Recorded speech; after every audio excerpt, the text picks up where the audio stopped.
사랑하고 축복합니다. 우리 하나님 말씀 같이 보도록 하겠습니다. 마태복음 7장 1절로부터 6절까지 말씀입니다. 마태복음 7장 1절로 6절입니다. 같이 읽습니다. 비판을 받지 아니하려거든 비판하지 말라. 너희가 비판하는 그 비판으로 너희가 비판을 받을 것이요 너희가 헤아리는 그 헤아림으로 너희가 헤아림을 받을 것이니라. 어찌하여 형제의 눈 속에 있는 티는 보고 내 눈 속에 있는 들보는 깨닫지 못하느냐. 보라, 내 눈 속에 들보가 있는데 어찌하여 형제에게 말하기를 나로 내 눈 속에 있는 티를 빼게 하라 하겠느냐. 외식하는 자여, 먼저 내 눈 속에서 들보를 빼어라. 그 후에야 밝히 보고 형제의 눈 속에서 티를 빼리라. 거룩한 것을 개에게 주지 말며 너희 진주를 돼지 앞에 던지지 말라. 그들이 그것을 발로 밟고 돌이켜 너희를 찢어 상하게 할까 염려하라. 아멘. 제가 가끔씩 주중에 있는 제자훈련 그 내용을 가지고 설교할 때가 있습니다. 오늘도 마찬가지입니다. 그렇게 하는 이유가 있습니다. 첫 번째는 제자훈련을 하면서 은혜를 받는데 좀 같이 제자훈련 안 하신 분들과 그 은혜를 공유하고 싶은 생각이 들 때가 있습니다. 그리고 또 미처 그 시간에 나누지 못한 이야기들을 하고 싶은 아쉬움이 들 때가 있습니다. 오늘 말씀은 지난주 목요일 날 제자훈련팀에서 했던 말씀의 주제입니다. 비판하지 말라입니다. 그런데 진도가 거의 안 나갔어요. 못 나갔어요. 우리가 한 3주 만에 만난 것 같은데 3주 만에 만나서 이제 지나온 몇 주간의 삶을 좀 나누다 보니까 거의 간증하다가 끝난 것 같습니다. 그래서 아마 오늘 이렇게 하게 되면은 제자훈련 시간에 안 할 수도 있습니다. 오늘 주제는 평소에 저도 이제 몇 번 비슷한 이야기를 한 것 같고요. 최 목사님도 아마 이 주제로 제가 기억하기도 한 3번 정도, 2번 내지 3번 정도 한 것 같습니다. 자, 그런데도 축복이 뭐냐? 우린 잘 까먹는다는 거, 잘 잊어버린다는 거. 그래서 설교를 들을 때는 우리는 은혜를 받고 결단을 하죠. 그래서 오늘 말씀 그대로 비판하지 않는 삶을 살아야 한다고 결심합니다. 그렇지만 얼마간의 시간이 흐르면 또다시 원점으로 돌아갑니다. 여러분만 그런 게 아니라 저 또한 그렇습니다. 그래서 오늘 또다시 이 말씀을 전하는 이유는 이 말씀은 계속해서 반복적으로 좀 전해야 될 필요가 있습니다. 계속해서 우리가 지켜지지 아니하는 모습 중에 하나이기 때문에 그렇습니다. 오늘 이 말씀은 비판하지 말라는 주제 전체를 다룰 것은 아니고요. 그 중에서 한 부분만 다룹니다. 남을 비판하는 이유에 대해서 또 그것도 한 부분만 다룰 것입니다. 사람들이 남을 비판하는 데는 대략적으로 한 3가지 이유가 있습니다. 첫 번째는 사람 안에 있는 죄성 때문에 그래요. 우리는 그냥 본래부터 남을 비판하기 위해서 태어난 사람이라고 보셔야 합니다.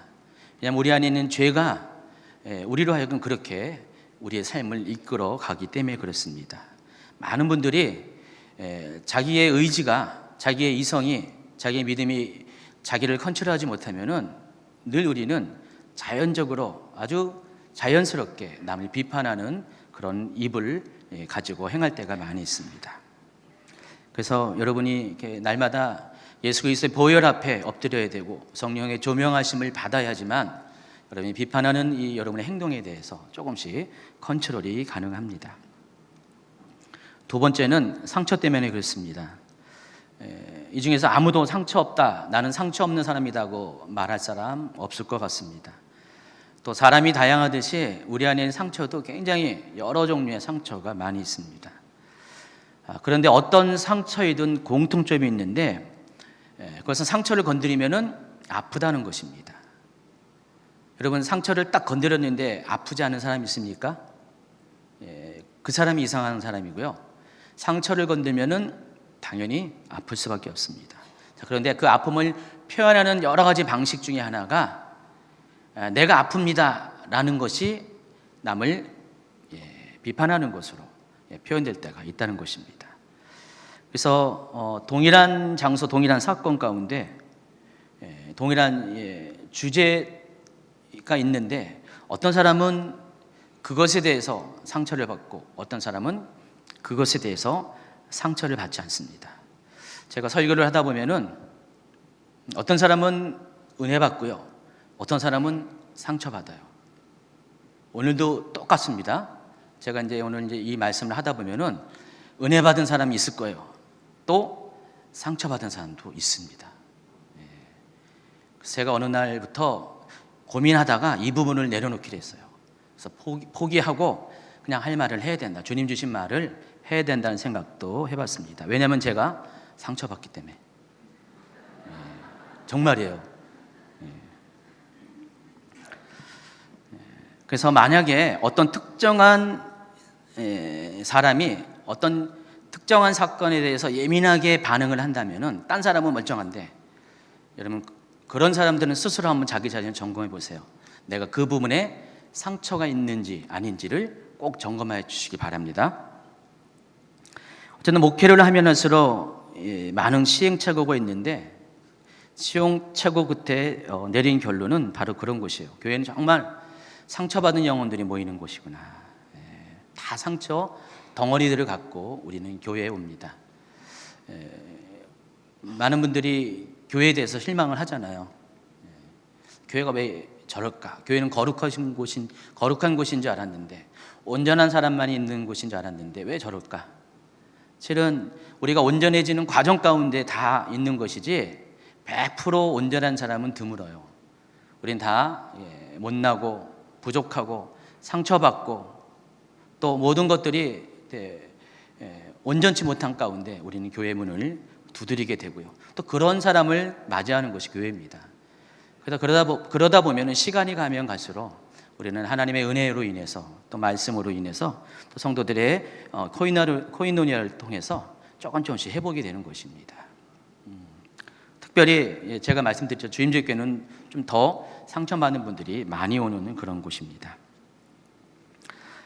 때로 우리가 무심코 정말 무심코 돌을 던질 때가 있어요. 근데 지나가는 개구리가 맞고 어떻게 돼요? 돌아가시잖아요. 우리가 개구리를 목표로 해서 돌 던진 건 아닙니다. 개구리가 죽게 하기 위해서 돌 던지는 건 아닌데, 우리가 무심코 던진 우리의 말 한마디, 행동 하나가 우리 주변에 있는 약한 자들에게는 정말 사망에 이르게 할 수 있는 큰 해가 될 수가 있습니다. 여기도 개구리가 많습니다. 두꺼비도 있고요. 그래서 여러분이 조심해야 될 것은 내가 하는 말 한마디, 행동 하나가 누군가에는 상처가 되는데 아주 깊은 상처로 작용할 수 있다는 것에 대해서 한 번 더 생각하기 바랍니다. 저도 그런 케이스가 많아요. 저도 눈치가 없는 사람이라서 눈치 없게 저는 진실을 말한다고 생각하는데 진실은 진실이죠. 근데 남을 상처 주는 일이 있어요. 과거에 이제 최 목사님이 저의 행동을 절제시키는 한 가지 케이스가 있어요. 절대로 여자들의 외모에 대해서 말하지 말라고. 근데 저는 외모에 대해서 눈치 없게 한동안 많이 말했어요. 왜 집사님은 머리가 크세요? 뭐 하면서 저는 그래요. 머리가 큰 걸 머리가 큰다고 했는데 실은 제 머리가 더 큽니다. 왜 팔뚝이 굵으세요? 뭐 그런 거 있잖아요. 옛날에 그렇게 말했어요, 진짜로. 그런데 나중에 알고 보면은 상처받았대요. 목사님, 저 머리 큰 거 알아요. 팔뚝 큰 거 알아요. 왜 학시켜주냐고 막 그래요. 그래서 어느 날 이제 그런 제 모습을 발견하고 또 그분이 상처받았다는 그 얘기를 듣는 순간에 내가 잘못했구나. 그래서 조심하고 또 조심해요. 근데도 여전히 제가 자신을 이렇게 제어하지 못하면은 무심결에 그런 상처되는 말을 할 때가 있습니다. 저나 여러분 똑같죠. 저는 뭐 그런 면에서 그런다 치고 다른 분들은 다른 면에서 그럴 수가 있다는 것입니다. 늘 조심해야 돼요. 내 말 한마디에 상처받는 사람이 있다는 것, 옆에 개구리가 있다는 거 항상 조심하시기 바랍니다. 또 세 번째, 우리가 남을 이렇게 비판하는 이유는 잘못된 지식 때문에 그래요. 잘못된 정보 때문에 그렇습니다. 우리는 우리가 알고 있는 것이 다 진실이 아니에요. 우리는 많은 착각 속에 살고 있습니다. 내가 알고 있다고 진실로 믿는 것들이 때로는 잘못된 정보일 때가 많이 있습니다. 그래서 뭐가 생깁니까? 오해가 발생한다는 것입니다. 신앙생활도 마찬가지입니다. 신앙생활도 많은 잘못된 정보 때문에 성도들 간의 오해가 많이 있어요. 일반적인 삶에서의 오해를 빼고 우리가 영적인 부분에, 신앙적인 부분에서의 가장 큰 오해는 하나님에 대해서 성도들이 오해를 많이 하고 있어요. 또 하나님의 행하신 것들에 대해서, 또 율법에 대해서, 하나님 말씀에 대해서 의외의 오해를 가진 분들이 많이 있다는 것을 알고 있습니다. 대부분 자신의 경험 때문에 그래요. 잘못 들어온 지식 때문에 그렇게 오해를 할 때가 많이 있습니다. 오랜 세월 동안 하나님을 내가 섬겨왔다고 생각하는 분들이 있잖아요. 하나님을 많이 안다고 생각하는 분들이 있잖아요. 그런데 그런 분일수록 오해가 많습니다. 그래서 왜 그럴까? 왜 그들이 오해를 많이 할까? 실은 잘못 배워서 그래요. 잘못된 경험, 잘못된 지식, 잘못된 정보 때문에 하나님을 오해한다는 것입니다. 그래서 하나님을 안다고 하면서 자기 잘못된 것을 모르는 사람이 큰 문제라는 것입니다. 왜냐하면 그것을 진실로 생각하고 착각하며 살고 있기 때문에 그렇습니다. 또 하나님 말씀에 대한, 율법에 대한 오해가 있습니다. 율법이 무엇인가에 대해, 하나님 말씀이 무엇인가에 대해서 잘못된 정보를 가지고 있습니다. 그래서 우리가 오늘 제가 말씀을 통해서 계속해서 조명하고 싶은 것은 바로 이 부분입니다. 바로 잘못된 지식 때문에 우리는 엄청난 일들을 많이 할 때가 있습니다. 잘못된 지식으로 그것이 기준으로 남을 분별합니다. 또 그 결과 비판하게 된다는 것입니다. 여러분, 유대인들이 예수님을 못 박았습니다. 여러분은 유대인들을 특히 바리새인들, 서기관들, 제사장들을 지금 비난하잖아요. 잘못됐다 그랬는데 당시 그들의 입장에서는 그들은 옳은 일을 한 거예요. 예수님은 정말 그들이 보기에는 이단이었어요. 그 때문에 그들은 자기의 옳은 기준에 의해서 그것이 하나님을 섬기는 옳은 일이라고 생각해서 그 일을 했다는 것입니다. 그런데 문제는 그들이 알고 있는 진실이 아니었다는 것, 오해했다는 것, 잘못된 정보였다는 것, 착각이었다는 것, 이것이 문제라는 것입니다. 하나님에 대한 오해, 율법에 대한 오해가 잘못된 지식이 오해를 낳게 했고, 그 오해가 정작 그 율법을 주신 하나님이신 예수님을 못 받게 하는, 정말 있을 수 없는 아이러니한 사건이 벌어진 것입니다. 자, 이와 같이 우리 모두는요, 세 가지 이유 때문에 남을 비판합니다. 특별히 이 잘못된 지식, 그것이라는 오해를 통해서 사람들을 많이 비판하는 삶을 일상 가운데 행하고 있다는 것입니다. 오늘 본문은 그 부분에 대해서 다루고 있습니다. 오늘 본문을 이야기할 때 먼저 알아야 될 것이 있습니다. 오늘 본문에서 말하는 이 비판이라는 단어의 원어적인 의미입니다. 이 헬라어로서 이게 크리노라는 단어를 사용했습니다. 근데 이 크리노를 직역하면 판단으로 해야 옳습니다. 판단이라는 단어가 크리노의 그런 의미를 잘 포함하고 있습니다. 그래서 흠정역 성경은 정확하게 이것을 판단으로 번역했어요. 한번 흠정역 성경 읽어볼까요? 너희가 판단을 받지 아니하려거든 판단하지 말라. 도대체 비판과 판단이 뭐가 다르기 때문에 굳이 이렇게 판단이라는 단어를 강조했는지 궁금해하실 것입니다.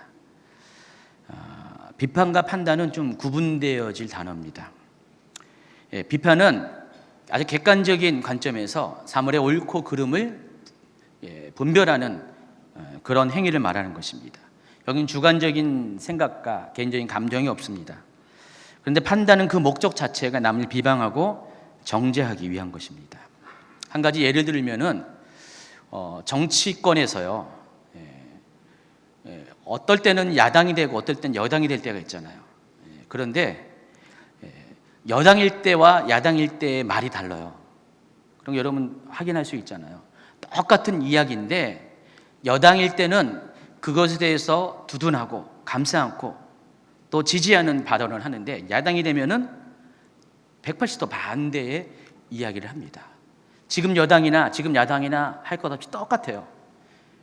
여당일 때와 야당이 굉장히 같은 사건, 같은 주제를 가지고 서로 다른 반대의 입장을 취할 때가 많이 있다는 것입니다. 야당이 하는 일이 뭘까요? 여당을 반대하는 일이 야당의 책임입니다.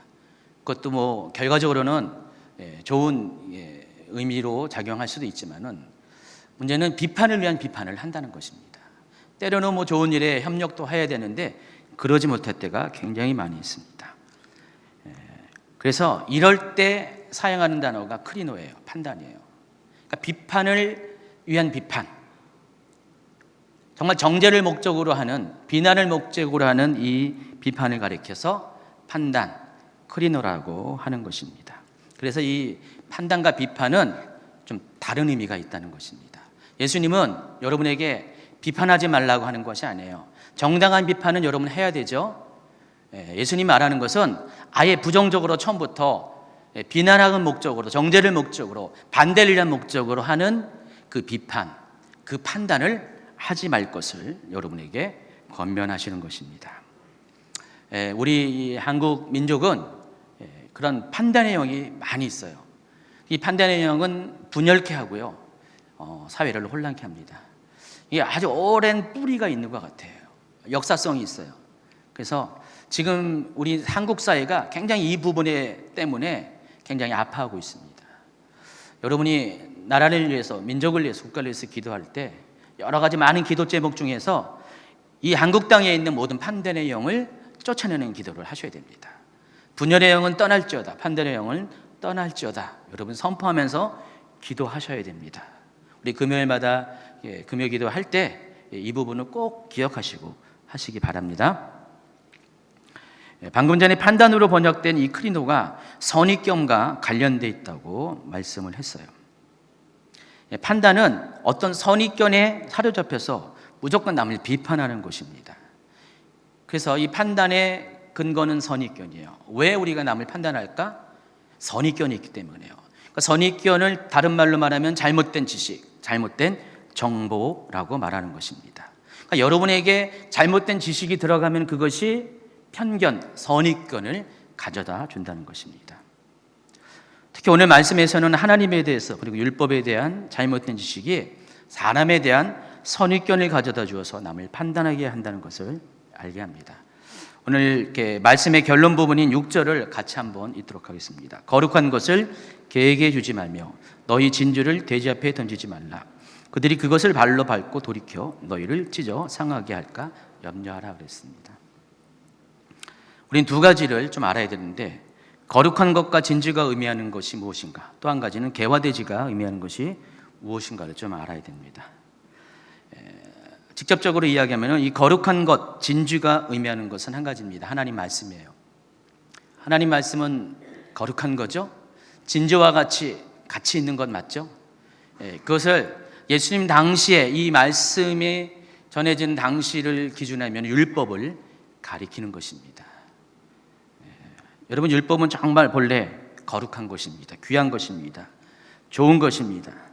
하나님께서 직접 제정하셨잖아요.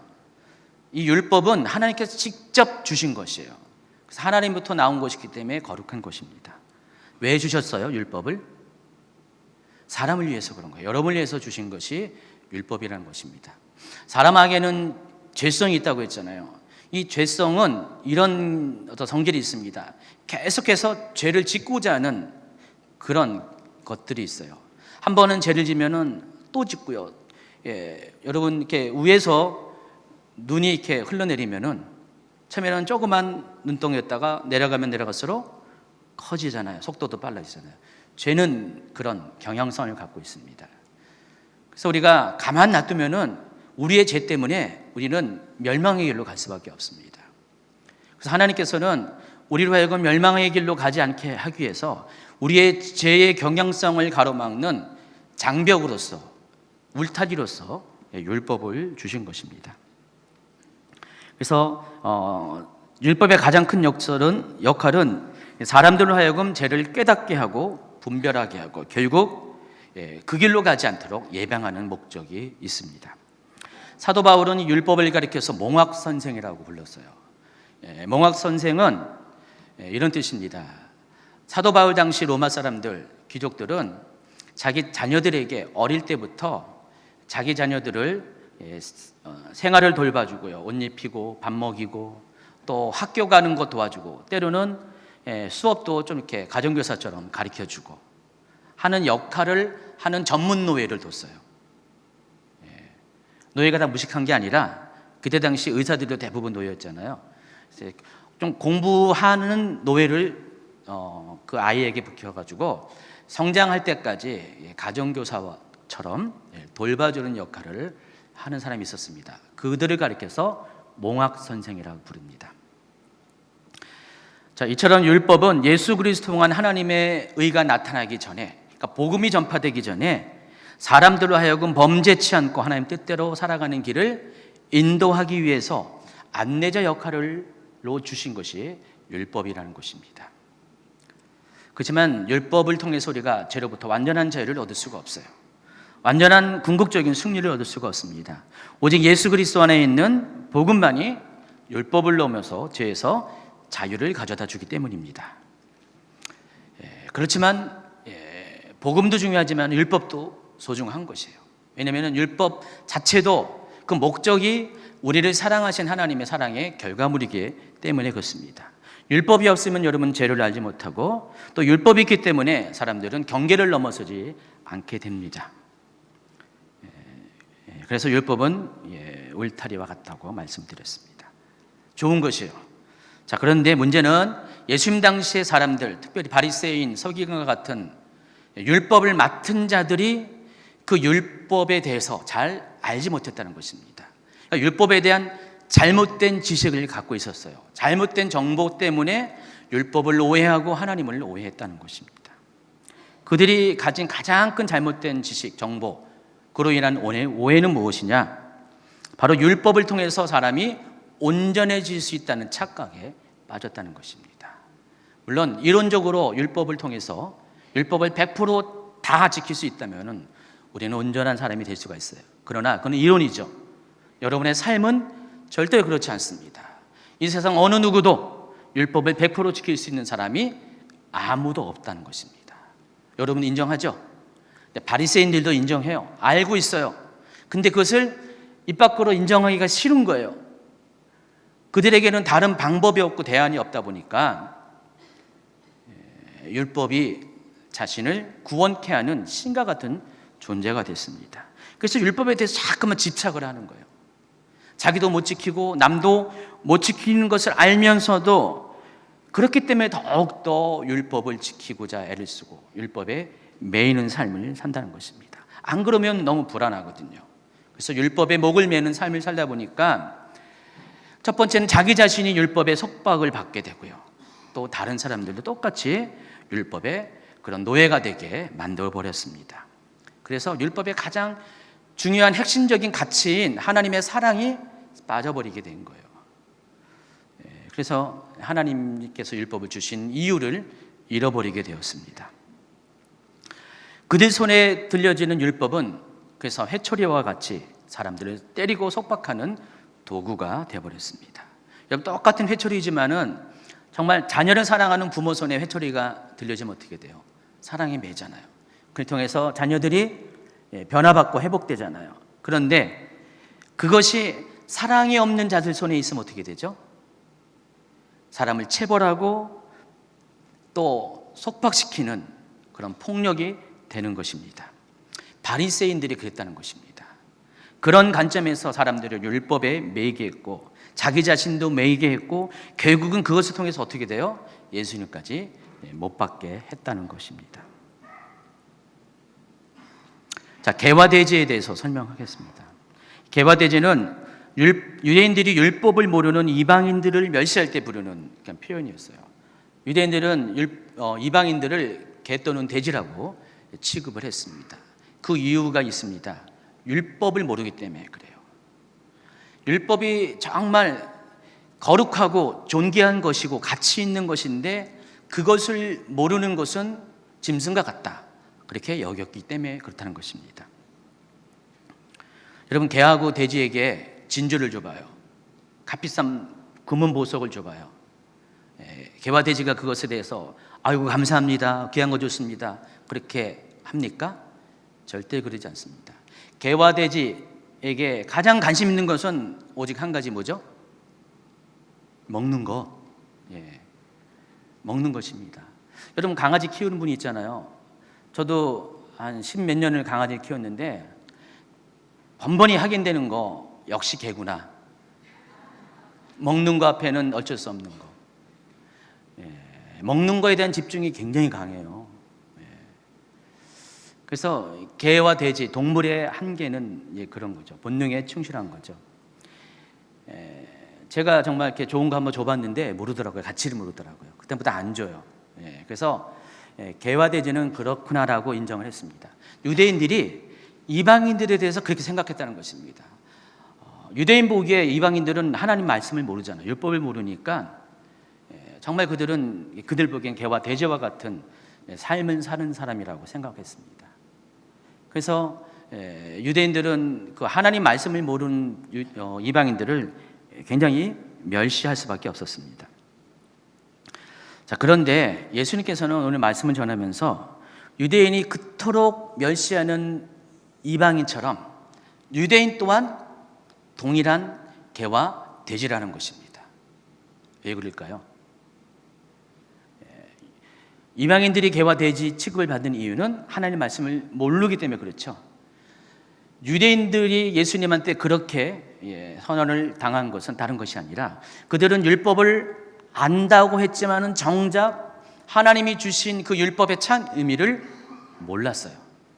그러니까 예수님 보기에 유대인들은, 바리새인들은, 서기관들은, 제사장들은 말로는 하나님을 사랑하고 율법을 지킨다고 하지만은 정작 하나님을 모르고 율법의 참 가치를 몰랐기 때문에 예수님 또한 그들을 개와 돼지로 비유하신 것입니다. 자, 그런 사람들에게 어떻게 돼요? 율법을 주지 않아야 되잖아요. 왜냐하면 율법을 가지고 어떻게 돼요? 율법의 가치를 모르니까 그것을 발로 밟고 그것을 찢어서 상하게 하기 때문에, 그러니까 그런 유대인들에게 오히려 율법은 남을 속박하고 남을 때리고 남을 아파하게 하는 도구가 되기 때문에 그런 말씀을 하셨다는 것입니다. 오늘 믿는 사람들 안에도요, 이와 같은 모습들이 많이 있어요. 예수님 당시의 유대인들만 그런 것이 아니라 우리도 자각하지 못한 상태에서 우리가 하나님께 은혜로 받은 그런 것들을 가지고 남을 판단하고 남을 미워하고 아프게 하는 그런 행동을 할 때가 많이 있다는 것입니다.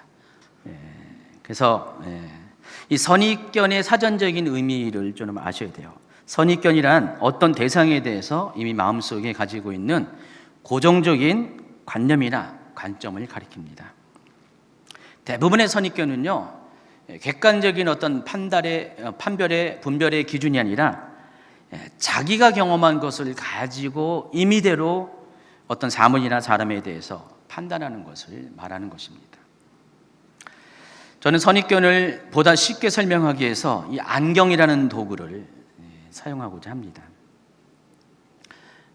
요즘 안경 쓴 분들 많이 있는데 저는 안경을 쓴 게 딱 27년 됐어요. 아까 9시 예배 드리면서 계산해 봤는데 딱 27년 됐더라고요. 제가 27살 지나면서 안경을 썼거든요. 27살에 제 인생 가운데 이제 전환이 있었어요. 신학교를 갔어요. 야간에 신학교를 갔어요. 4년 동안 야간 신학교를 다녔는데 한 1년 만에 안경을 썼어요. 갑자기 공부 안 하다가 공부해서 그런가요? 그런 건 아닌데 공부는 쭉 계속해서 해왔는데 야간에 하다 보니까 조명이 어두우니까 눈이 급격하게 나빠졌습니다. 안경은 역할이 뭐죠? 멀리 있어서 잘 보이지 못한 것을 보게 하는 게 안경의 역할이죠. 또 가까이 있지만은 흐려서 보지 못한 것들을 명확하게 보는 것, 그게 안경의 역할입니다. 사람은 시력이 계속 변하더라고요. 저는 안경을 많이 바꿨어요. 왜냐면 몇 년에 한 번씩 시력 검사를 하면은 내 눈 상태가 많이 바뀌어요. 시력이 점점 떨어져서 지금 안경 안 끼면은 0.1 정도밖에 안 돼요. 원래 한 1.2, 1.5였었는데 눈이 굉장히 나빠졌습니다. 그래서 계속해서 이것들을 교정해야 돼요. 교정하면은 계속 시력은 안경 안 쓸 때 시력을 그대로 유지합니다. 근데 어떤 분들은 안경 안 쓰잖아요. 특히 여성분들, 그렇죠? 지금 여기 여성분들 중에서 안경 안 쓴 분이 많이 있는데 제가 잘 보니까 외모를 따지는 분, 남들은 별로 신경 안 쓰는데 본인 스스로 외모에 대해 신경 쓰는 분도 안경을 안 써요. 여러분도 안경 쓰면 예쁜 분이 있어요. 오히려 안경 쓰시면은 세상이 달라 보입니다. 세상이 환해져요. 그전에는 뵈는 게 없던 세상이 보입니다. 멀리 보던 거 못 본 거 보입니다. 가까이 보던 거 흐리던 거 확실하게 보입니다. 안경의 역할은 그런 거잖아요. 근데 영적인 삶도 마찬가지예요. 영적인 삶도 우리가 오랫동안 신앙생활 하다 보면은 똑같이 우리의 신력이 약해지는 것처럼 그럴 때가 많이 있어요. 그래서 하나님께서 우리에게 주신 그런 구원, 하나님의 계획들이 있는데 어느 순간에 이것들을 잊어버려요. 전에는 다 봤는데 하나님의 마음도 알았고 나를 향하는 계획도 알았는데 가면 갈수록 이런 것들을 잃어버릴 때가 많이 있습니다. 베드로후서 1장 9절에 이런 말씀이 있어요. 이런 것이 없는 자는 맹인이라 멀리 보지 못하고 그의 옛죄가 깨끗하게 된 것을 잊었느니라. 원래는 다 보았어요. 맹인이 아니었는데 근데 어느 틈인가 멀리 보는 것들이 불가능해지고 또 우리의 죄가 깨끗해진 것도 잊어버리는, 구원조차도 가장 기본적인 구원의 그런 가치도 잃어버리는, 보지 못하는 분들이 생긴다는 것입니다. 이런 사람이 영적인 소경이에요. 하나님의 뜻도 보지 못하고 나를 향한 하나님의 계획을 보지 못하는 사람, 이런 사람들이 영적인 소경이라는 것입니다. 남의 얘기가 아니라 바로 우리 모두의 이야기라는 것입니다. 우리는 시간이 갈수록 구원에 대한 확신들이 얇아지고요. 또 나를 향한 하나님의 계획들을 보는 시야들이 점점 흐려집니다. 처음에는 안 그랬어요. 은혜 안에 있을 때는 안 그랬는데 시간이 가면 갈수록 하나님 왜 나를 세상에 오게 하셨어요? 왜 예수 믿게 하셨어요? 왜 여기에 있게 하셨어요? 원망, 불평 막 그렇게 하시는 분이 있습니다. 왜 그럴까요? 보지 못하기 때문에 그래요. 답답하기 때문에 그래요. 하나님이 명확하게, 하나님의 얼굴이 또렷하게 보이지 않기 때문에, 하나님의 음성이 들려지지 않기 때문에 불안하고 힘들어서 그럴 수밖에 없다는 것입니다. 자, 그런 사람에게 처방을 내립니다. 안경 쓰세요. 안경 쓰시면 달라집니다. 세상이 환해지세요. 자, 그러면은 이런 영적인 소경에게 써야 될 안경은 과연 뭘까요? 뭐과 같아요? 하나님 말씀이죠. 하나님 말씀은 여러분의 생각과 마음을 교정시켜줘요. 보지 못했던 것들을 보게 합니다. 흐렸던 것들을 확실하고 명확하게 보게 해주는 그런 안경과 같은 역할을 하고 있다는 것입니다. 여러분, 하나님 말씀으로 어두운 눈을 밝히시기 바랍니다. 여러분, 보지 못했던 것들을 보는 자가 되기 바랍니다. 그동안 멀리 보지 못했던 것들, 여러분은 향한 하나님의 계획을 잃어버린 사람들, 하나님 말씀으로 다 회복시켜 주세요. 여기 유명한 안경점이 있습니다. 주임제교회라고. 오셔서 무료입니다. 오셔서 여러분의 시야를 하나님 말씀을 통해서 교정시켜 주기 바랍니다.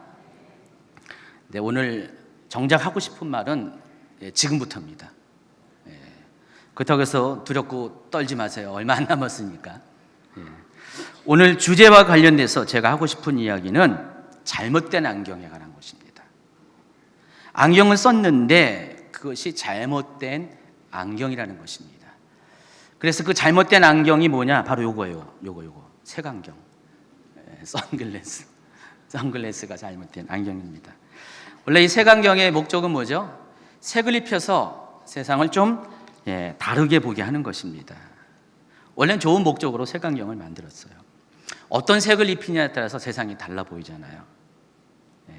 색안경은, 선글라스는 좋은 것이로되 이 잘못된 안경이 사람들을 잘못 보게 합니다. 왜 그러냐면은 진실을 바라보지 못하게 합니다.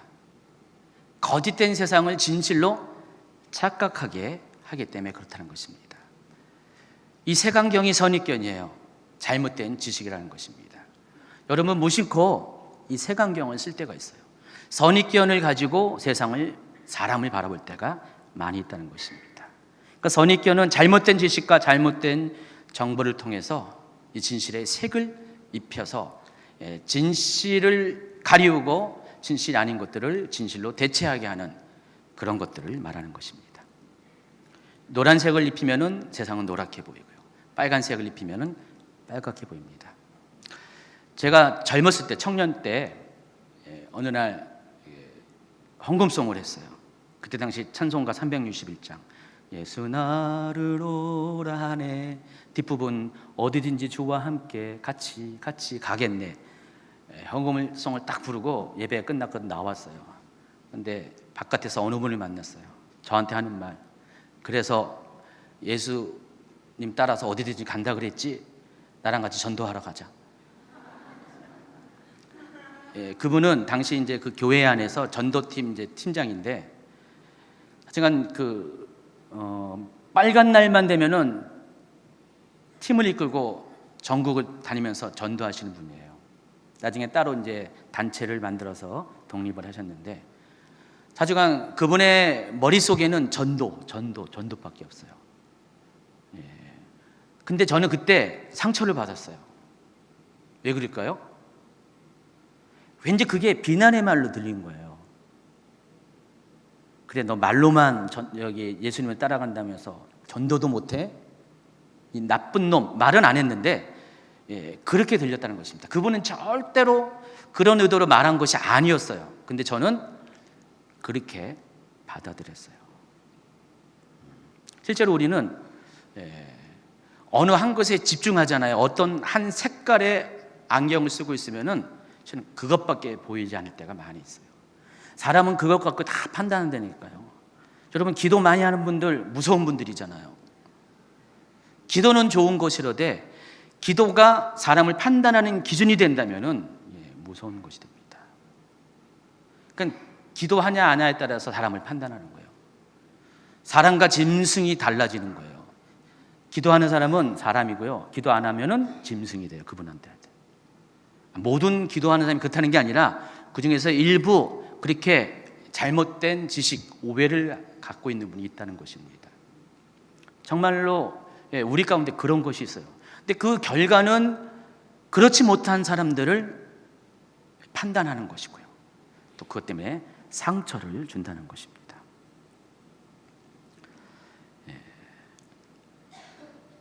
안경 쓴 분들에게 공감되는 사실이 있어요.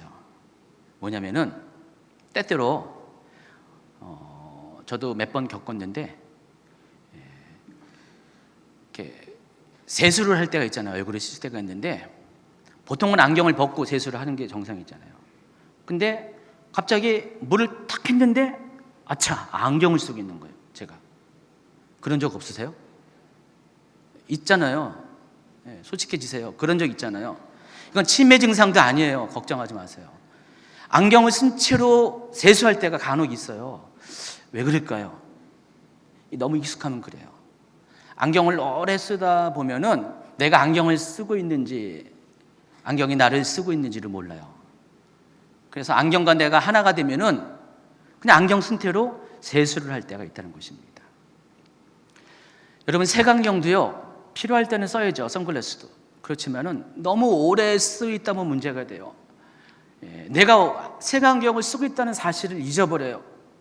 내가 바라보는 그 사물이 진실이 아닌데 왜곡된 거고 색을 입힌 건데도 불구하고 그것을 진실로 착각할 때가 많이 있습니다. 그러니까 아까 설명했던 그런 분들이 그런 거예요. 너무 한 가지 일에 집중하다 보면, 한 가지 생각에 관점을 가지고 보다 보면 모든 것들이 그렇게 보인다는 것입니다. 근데 내가 의도하지 않았는데 그것 때문에 오해가 되고 또 형제들을 판단하고 상처 주는 일들이 생기게 된다는 것입니다. 색안경은 진실을 마비시켜요. 여러분의 선입견은 사람들에 대한 진짜는 그게 아닌데 그것을 진짜로 믿게끔 여러분을 만들어 버린다는 것입니다. 근데 누가 이 색안경을 만들어 줄까요? 물론 여러분 자신이 선택한 것이지만은 여러분이 깨어 있지 못하면은 여러분은 정말 마귀가 갖다 주는 그 색안경을 쓰게 된다는 것입니다. 그러니까 마귀는 늘 우리에게 그렇게 우리를 잘못된 길로 인도합니다. 색안경 여러분 벗어버리세요. 이거 아까우니까 던질 수도 없고 항상 쓰고 다니지 마시기 바랍니다.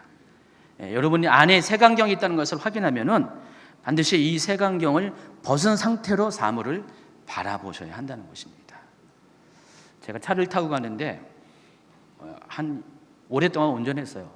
선글라스 끼고 했는데 왜 이렇게 바깥이 이렇게 약간 어두운 거예요. 나중에 알고 봤더니 선글라스 때문에 그런 거예요. 선글라스를 벗어버리잖아요. 색안경을 벗어버리면 세상이 밝아 보입니다. 환해 보여요. 이 내 선입관에 있으면은 세상이 우울합니다. 다 잘못된 것처럼 보이고 나빠 보이고 저 사람의 문제가 있어 보이고 막 그렇게 보입니다. 여러분 색안경 벗어버리시기 바랍니다.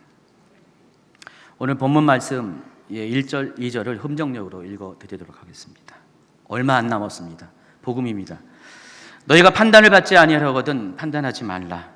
너희가 무슨 판단으로 판단하든 그것대로 판단을 받고 너희가 무슨 척도로 재든 그것대로 너희가 다시 평가를 받으리라. 세 가지 중요한 것이 있어요. 첫 번째, 내가 남을 판단하잖아요. 나도 판단을 받게 된다는 것입니다. 또 한 가지는 내가 판단하는 그것으로 내가 또 판단을 받게 된다는 것. 더 중요한 것은 내가 판단하는 그만큼 나도 판단을 받는다는 것입니다. 오래전 제가 여러 가지 부족할 때가 많이 있을 때 저도 남을 판단하는 일을 많이 했어요. 비방하는 일을 많이 했어요.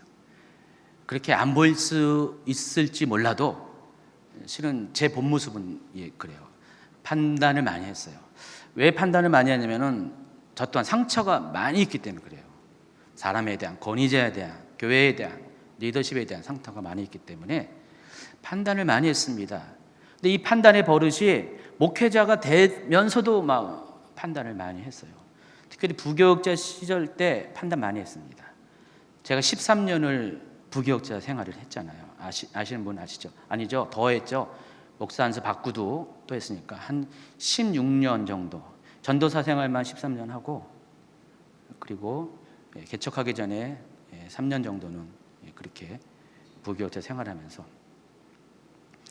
그랬는데 목사 안수를 받은 다음에 그렇게 했는데 거의 20년 가까이를 판단하는 일들을 많이 했었어요. 근데 하나님이 제가 딱 개척하고 담임 목사가 된 이후에 정말 하나님은 멋지신 게 제가 판단하는 그대로 저를 판단받게 하더라고요. 판단하는 그것 그대로, 판단하는 그만큼 판단을 받게 했어요. 기겁을 했어요. 제가 깜짝 놀랐어요. 정말 제자훈련에서 내가 그걸 자세히 얘기하는데 여기서는 말 못해요. 그런데 시간이 없어서 얼마 안 남았잖아요. 오늘 제가 시간이 많으면은 1시간 동안 얘기해도 모자라요. 그런 일들이 많이 있어요. 제가 아주 그냥 발가벗겨지는 그런 일이 있었어요. 너무 미안한 일. 남에게 정말 어떤 권위자에게 제가 상처를 주고 제가 정말 이렇게 고개를 못 들 정도로 미안한 일이 있어요. 제가 의도한 건 아니지만은 결과적으로 그렇게 돼버렸어요. 어느 유명하신 분이 중간에 역할을 하셨어요. 하나님이 하셨다고 생각해요. 근데 그날 이후로 제가 판단을 안 합니다. 100%안 하는 건 아니에요. 지금 저도 모른 채 판단할 때도 있지만은 적어도 그날이 저에게 있어서 판단과 결별하는 중요한 계기가 된 것 같아요. 그걸 보면서 성경 말씀은 정말 놀랍고도 정확하구나. 내가 판단하면 나도 판단을 받을 것이요. 내가 판단하는 그대로 판단을 받을 것이요. 내가 판단하는 그만큼 나도 판단을 받을 것이다. 지난주 목요일 날 이제 제자 훈련 하면서 우리 집사님들이 본인 얘기를 쭉 했었어요. 근데 공통적으로 그날 주제 가운데 얘기한 것은 자녀들이라는 이야기를 쭉 했었어요. 자녀들의 부족한 것, 자녀들 때문에 속상한 것들을 쫙 얘기했는데, 근데 공통적으로 결론은 뭐냐면, 전에는 자녀들이 그런 모습만 보고 속상하고 마음 아파하고 뭐 짜증나고 그랬었는데 바뀌셨다는 거예요. 전에는 내 안에 있는 그 선입견으로 자녀들을 봤을 때는 자녀들은 참 못마땅한 자녀들이었었어요. 근데 우리 집사님들이 눈이 바뀌었어요. 안경을 벗어버리고 제대로 된 안경을 쓰니까 사랑이라는 마음이 이제 들어왔어요. 그랬더니 동시에 하시는 말씀이, 목사님, 제 모습이 옛날 내 모습이었네요. 내가 그랬었네요. 그전에는 그걸 알았겠죠. 근데 눈에 안 들어왔는데 그들의 하는 모습이, 내 자녀의 모습이 과거에 내가 그 아이의 나이 때의 내 모습이었다는 것을 깨닫게 됐어요. 그러니까 아이들 어떻게 돼요? 용납할 수가 있는 거예요. 품을 수가 있는 거예요. 그 집사님들을 변화시킨 하나님께서 그 자녀들도 분명히 변화시켜 줄 것입니다. 여러분, 제대로 된 안경은 우리의 보는 가치를 분명하게 바꿔줍니다. 하나님 말씀은 여러분이 율법을 주신 하나님의 그 마음을 잘 깨닫게 되면은 여러분의 바라보는 관점들이 바뀌게 된다는 것입니다. 모쪼록 여러분이 사랑의 관점에서 제대로 된 안경으로 모든 사물과 사건과 사람들을 바라보시기 바랍니다. 그리고 하나님의 원대한 계획, 멀리 계신 계획도 바라보시기 바랍니다. 하나님이 주신 것은 다 좋은 것입니다. 버릴 것 하나도 없고 여러분 상하게 할 것 아무것도 없습니다. 그래서 여러분 조금만 더 온유해지고요, 조금 더 간대해 주시면, 그러면 하나님께서 여러분을 통해서요, 또 여러분의 자녀를 통해서 행하시는 놀라운 일들을 목도하는 그런 축복된 삶을 살게 될 것입니다. 판단을 멈추세요. 선입견을 버리세요. 잘못된 지식에 힘에 달리지 마시기 바랍니다. 오직 한 가지 관점, 제대로 된 관점, 바로 하나님의 사랑으로 모든 사명을 바라보셔서 모두가 온전한 사람, 온전한 성도, 온전한 가정이 되기를 예수님 축복합니다.